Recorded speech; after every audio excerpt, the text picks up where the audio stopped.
আশ্বিনের শারদ প্রাতে বেজে উঠেছে আলোকমঞ্জি, ধরণীর বহিরাকাশে অন্তরিত মেঘমালা, প্রকৃতির অন্তরাকাশে জাগরিত জ্যোতির্ময়ী জগন মাতার আগমন বার্তা, আনন্দময়ী মহামায়ার পদধ্বনি অসীম ছন্দে বেজে ওঠে, রূপলোক এবং রসলোকে আনে নব ভাব মাধবীর সঞ্জীবন।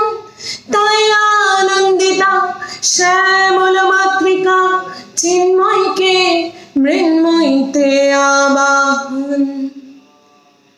আজ চিৎশক্তিরূপিণী বিশ্বজননী শারদ শ্রীবিমণ্ডিতা প্রতিমা মন্দিরে মন্দিরে ধ্যান বোধিতা।